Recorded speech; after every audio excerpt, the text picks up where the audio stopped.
नमस्कार मित्रांनो, स्वागत आहे तुमचं नादभक्ती या चॅनलमध्ये। आपल्या घराच्या दारात एक सुंदर तुळशीचे रोप असते।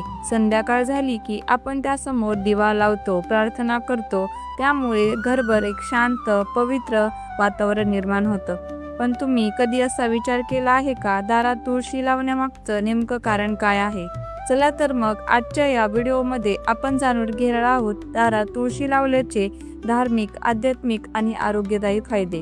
हिंदू धर्मामध्ये तुळशी अत्यंत पवित्र मानली जाते। असे मानले जाते की तुळशी ही फक्त एक साधी वनस्पती नाही, तर ती एक पवित्र ऊर्जा आहे। भगवान श्रीकृष्ण यांना तुळशी अत्यंत प्रिय आहे, म्हणूनच मंदिरांमध्ये आणि घरातील पूजेमध्ये तुळशीची पाने अर्पण केली जातात।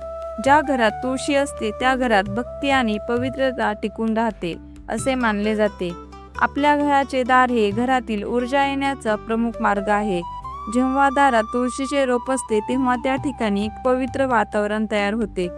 धार्मिक मान्यतेनुसार तुळशी नकारात्मक ऊर्जा दूर करते आणि घरात सकारात्मक ऊर्जा आणते, म्हणून अनेक लोक आजही घराच्या प्रवेशद्वाराजवळ तुळशी लावतात। तुळशीचे रोप फक्त धार्मिक दृष्टिकोनातूनच नाही तर वैज्ञानिक दृष्टिकोनातून देखील खूप महत्त्वाचे आहे। तुळशी हवेमधील काही हानिकारक घटक कमी करण्यास मदत करते आणि वातावरण नेहमी ताजे ठेवते, म्हणूनच पूर्वीच्या काळात लोक घराजवळ तुळशी लावत असत। तुळशी ही एक औषधी वनस्पती आहे। तिच्या पानांचा उपयोग अनेक आजारांमध्ये केला जातो, जसे की सर्दी, खोकला, ताप किंवा रोगप्रतिकारक शक्ती वाढवण्यासाठी। म्हणून तुळशी आपल्या आरोग्यासाठी देखील खूप उपयुक्त आहे। संध्याकाळी तुळशीसमोर दिवा लावण्याची परंपरा आपल्या संस्कृतीचा एक सुंदर भाग आहे। जेव्हा आपण तुळशीसमोर दिवा लावतो आणि प्रार्थना करतो तेव्हा घरात शांतता आणि भक्तीचे वातावरण तयार होते। अनेक लोक सांगतात की तुळशीसमोर प्रार्थना केल्यावर मनाला एक वेगळी शांतता मिळते।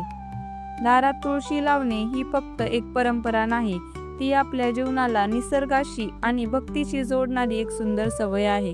आजच्या धावपळीच्या जीवनात अशा छोट्या सवयी आपल्या मनाला शांत ठेवतात। मित्रांनो, दारात तुळशी लावण्याची परंपरा आपल्या संस्कृतीचा एक सुंदर भाग आहे।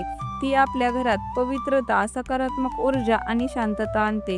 जर तुमच्या घरात देखील तुळशीचे रोप असेल तर कमेंटमध्ये नक्की लिहा जय श्रीकृष्ण। आणि अशाच भक्तिमय व्हिडिओसाठी नादभक्ती या भक्तिमय चॅनलला सबस्क्राईब करायला विसरू नका। धन्यवाद।